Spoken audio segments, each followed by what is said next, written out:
పిల్లల పెంపకం గురించి ఓం స్వామి రాసిన పుస్తకంలోని అద్భుతమైన విషయాల్ని ఈరోజు మనం లోతుగా చర్చిద్దాం. అసలు ఈ రోజుల్లో పిల్లల్ని పెంచడం ఒక పెద్ద సవాలులా మారిపోయింది కదా. మరి ఈ పుస్తకంలోని సూత్రాలు మనందరికీ ఎంతగానో ఉపయోగపడతాయి. పిల్లల పెంపకం అనగానే మనకి గుర్తొచ్చేదేంటి? ఇవి చెయ్యాలి, ఇవి చెయ్యకూడదు అనే ఓ పెద్ద రూల్స్ లిస్ట్. కాని ఈ పుస్తకం మాత్రం అలా కాదు, చాలా విభిన్నమైన పద్ధతిలో ఉంటుంది. ఇది నియమాల గురించి కాకుండా పిల్లల్ని అర్థం చేసుకోవడం గురించి మాట్లాడుతుంది. సరే, మరి చుట్టూ ఇన్ని రకాల సలహాలు వినిపిస్తున్నప్పుడు పిల్లల్ని సంతోషంగా, ధైర్యంగా పెంచడానికి అసలు ఫాలో అవ్వాల్సిన ముఖ్య సూత్రాలేంటి? ఆ ప్రశ్నకు సమాధానం వెతుక్కుంటూ మన ఈ ప్రయాణాన్ని మొదలుపెడదాం. ఓ చిన్న కథతో మొదలుపెడదాం. ఈ కథ ఓ పాస్టర్ది. పిల్లల పెంపకం కోసం మనం పెట్టుకునే కఠినమైన నియమాలు నిజ జీవితంలోకి వచ్చేసరికి ఎలా పనిచెయ్యవో ఈ కథ భలే ఫన్నీగా చెప్తుంది. ఓం స్వామి చెప్పిన ఈ మాట అసలు సమస్య ఏంటో మనకు స్పష్టంగా చూపిస్తుంది. పిల్లల పెంపకానికి ప్రపంచం మొత్తం ఫాలో అయ్యే ఒకే ఒక్క రూల్ బుక్ అనేది లేదు, ఉండదు కూడా. ఎందుకంటే ప్రతి కుటుంబం వేరు, ప్రతి బిడ్డ ప్రత్యేకం. ఈ పాస్టర్ ప్రయాణం చూడండి. మొదటి బిడ్డ పుట్టినప్పుడు పెంపకానికి 10 ఆజ్ఞలు అని రాసుకున్నాడు. రెండో బిడ్డ, మూడో బిడ్డ, అలా ఒక్కో బిడ్డ పుడుతున్న కొద్దీ అతని రూల్స్ మీద తనకే నమ్మకం పోయింది. చివరికి 10 ఆజ్ఞలు కాస్త 10 తాత్కాలిక ఆలోచనలుగా మారిపోయాయి. అంటే అనుభవం కంటే పెద్ద గురువు లేడన్నమాట. పాస్టర్ కథతో ఏం చేయకూడదో తెలిసింది. మరిప్పుడు పక్కా ప్లాన్తో పిల్లల్ని పెంచిన ఒక కుటుంబం నుండి ఏం చెయ్యాలో నేర్చుకుందాం. గొప్పతనమనేది కేవలం పుట్టకతోనే రాదు, దాన్ని పెంపొందించొచ్చు అని ప్రపంచానికి నిరూపించిన పోల్గార్ సోదరీమణుల కథ నిజంగా స్ఫూర్తిదాయకం.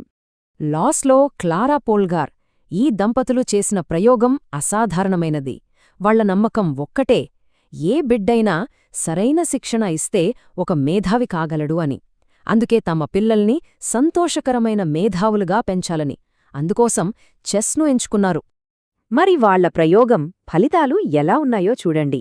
వాళ్ల పెద్దమ్మాయి సూజన్ కేవలం 4 ఏళ్ల వయసులో తనకంటే రెట్టింపు వయసున్నవాళ్లతో పోటీపడి అండర్ 11 చెస్ టోర్నమెంట్ గెలిచింది. 4 ఏళ్ల వయసులో! ఊహించడానికే అద్భుతంగా ఉంది కదా.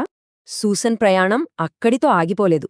వాళ్ల పెంపకం, ఆ ప్రోత్సాహం తనని ఎక్కడికో తీసుకెళ్ళింది.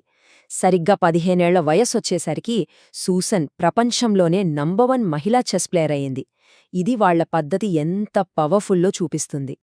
ఇక వాళ్ల చిన్నమ్మాయి జూడిటైతే ఏకంగా చరిత్రనే సృష్టించింది. 15 ఏళ్లకే చెస్ గ్రాండ్ మాస్టర్ టైటిల్ గెలుచుకుంది. అప్పటివరకు బాబీ ఫిషర్ లాంటి దిగ్గజాల పేరుమీద ఉన్న పురుషుల రికార్డుని కూడా బద్దలు కొట్టింది.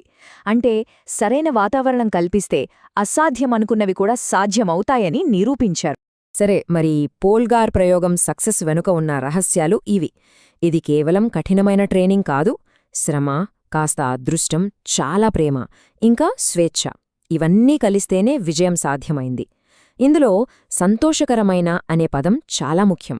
వాళ్ల లక్ష్యం కేవలం మేధావులను తయారు చేయడం కాదు, సంతోషంగా ఉండే మేధావులను తయారు చేయడం.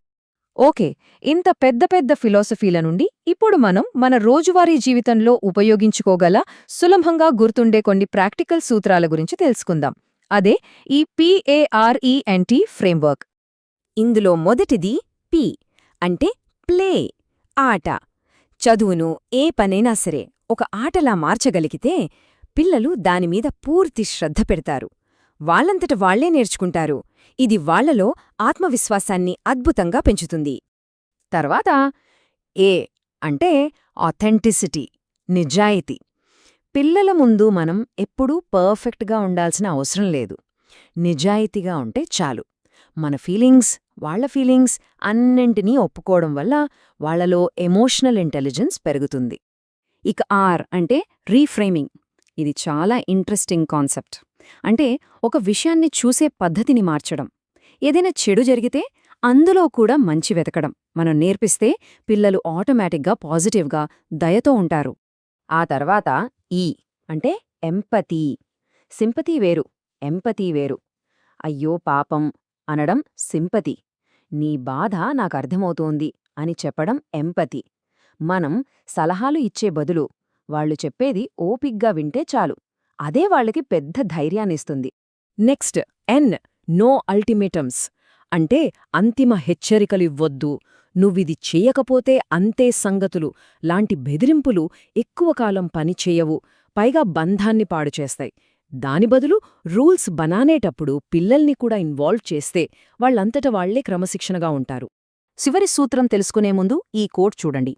హైగే అంటే ఒక వెచ్చని, హాయైన, సురక్షితమైన అనుభూతి. ప్రతి ఇల్లు ఇలాగే ఉండాలి కదా? ఈ ఫ్రేమ్వర్క్లో చివరిది టీ, టుగెదర్నెస్. అంటే కలిసిమెలిసి ఉండటం.